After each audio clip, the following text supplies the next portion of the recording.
Why You'll Never Be a Rapper, a memoir mixtape by Josh, Whutsiznaim Lefkowitz. Forward by Phonte Coleman.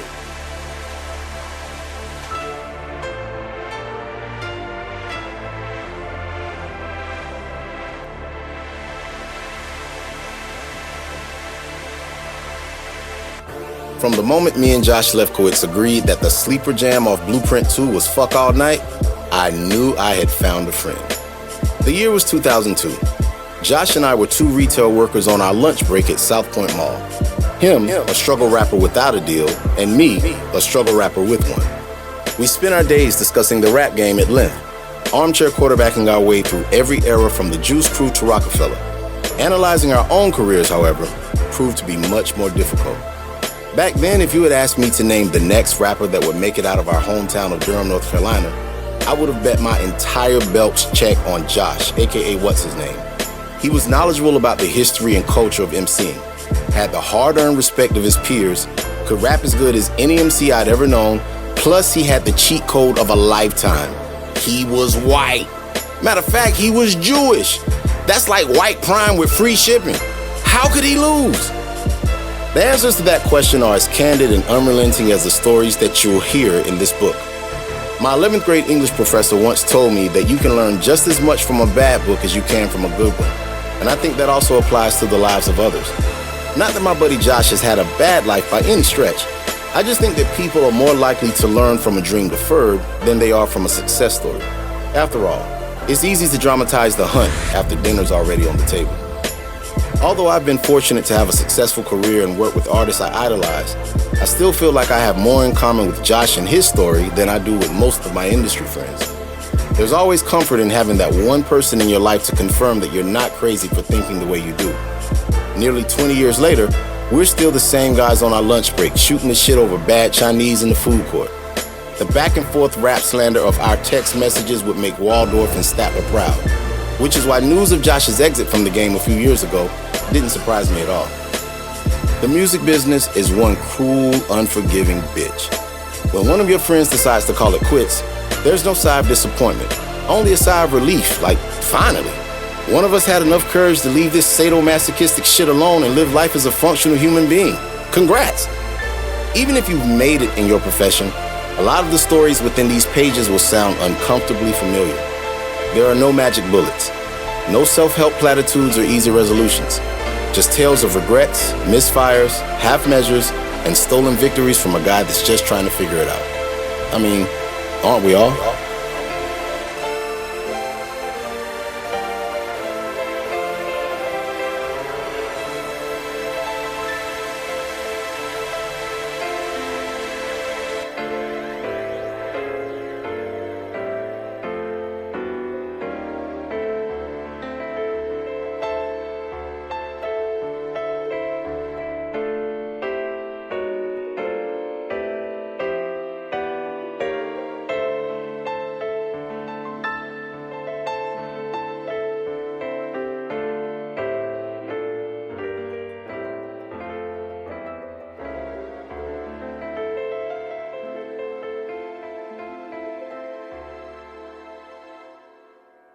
Chapter 1. Let me start from the beginning at the top of the list. I was born and raised in Durham, North Carolina. Like most rappers, my parents were New York Jews who moved down south for a great career opportunity for my father and a better life for their children. Actually, of course, my childhood started out quite unlike most rappers. The neighborhood my siblings and I grew up in was a middle to upper middle class, mostly white neighborhood in the late 70s that abruptly expanded into a middle class, mostly black neighborhood by the time I started school in the early 80s. That's when the soundtrack to my life started. That's when I discovered hip-hop. Some called it Forest Edge, others called it Hope Valley Forest. It was where I learned to play basketball, rode BMX bikes through the woods, and had WWF-style wrestling matches on the trampoline down the street from my house.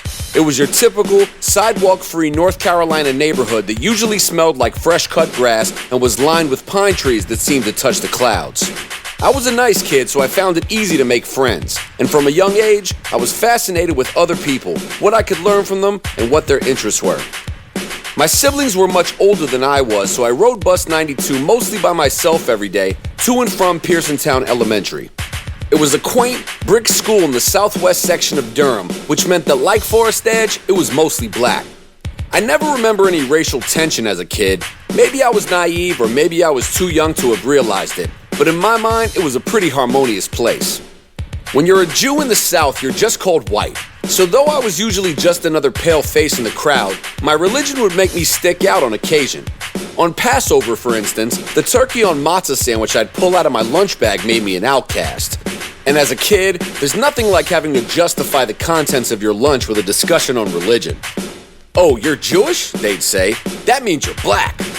To this day, I can't make sense of that notion, but I heard it enough times from enough people to make me feel like somehow it was a thing. Mostly it made me feel like I might have something in common with the black kids, even if our skin didn't match. I thought maybe that black parents believed that Jews were okay because the KKK hated us as much as them. I was fine with that, especially after being made to feel like even more of a weirdo around the WASPs that made up the other 50% of the student body. Those kids didn't understand why I went to church on Friday and Saturday instead of Sunday like them, or why my parents weren't members of a country club. When I was 8, I met John. He was 11 years old, and as far as I was concerned, he was the coolest kid in school. He was incredibly athletic, good at every sport, and wore black and white Adidas Sambas every day. We were young, but girls had already started taking an interest in John, and this was just starting to make sense to me. He rode my bus and lived just up the street from me on the corner of Brighton and Hope Valley Road. His swagger alone gave me a feeling that I could learn something from him, so when given the opportunity, I hung out with him as much as I could. John's older brother Brent was 6 years older than me and my sister Mara's age. He fancied himself a DJ, though I never once heard a tale about him actually DJing anything. But in he and John's bedroom was a full setup. 2 turntables, a mixer, speakers, large headphones, and a few red milk crates full of records. It was enough for me to believe that he was an actual DJ, and John's obsession with touching the equipment when Brent wasn't around to yell at him was enough to intrigue me all the more. John was a great friend, but like many prepubescent younger siblings, he was kind of a shitty brother, always stealing Brent's things without asking. And one day, this worked in my favor. "What's this?" I asked him. "It's a tape." This is the age, remember, when kids often restrict their responses to the obvious. "I know. What's on it?" "Some music. You'll like it." "I will?" I asked. "Yeah, you will. Definitely. It's rap." "Okay. You know about that?" he asked. "Yeah," I replied, sounding unsure. He looked unsure. "Yeah, of course," I said. "Good, because this tape right here is fresh." I didn't know how to respond. "You know what fresh means?" he asked. "No," I said. "It means cool," John said. I had to maneuver between proving I was cool and getting the information from him that I clearly needed. "You cool?" he asked. "What?" I said. "Are you cool?" "Yeah," I replied. "You sure?" he asked. "Yeah," I shouted, pretending to be confident. "You'll love this then." John had said the magic word. I didn't understand half of what he was talking about, but I knew cool. I knew everything about cool. The way it looked, the way it sounded, even how girls reacted to it. I had no idea what rap music was, but John didn't need to know that. If he thought it was cool, then in my mind it probably was. Music is subjective, but when you're too young to have an opinion about what you like and dislike, you're prone to enjoy music played by people you admire. Initially, that's your parents, but then it's your friends. I wanted so desperately to be like John that giving that tape a listen became a priority. And once my ears were introduced to the likes of Dougie Fresh and the Get Fresh crew, Run DMC, the Fat Boys, Curtis Blow, UTFO, The Real Roxanne, and Mixmaster G and the Turntable Orchestra, something in my head clicked. This wasn't the Barry Manilow and Neil Diamond that my parents played on the living room record player. This was something different, something on my own. The rhythm of the beats felt like a full-body massage, and the way the rappers crafted their voices to go up and down where necessary sounded like the most perfect poetry I had ever heard. I had nothing in common with those behind the music, yet it felt like me. I listened over and over again until I could feel it in my soul, and the next day at John's house, he showed me more.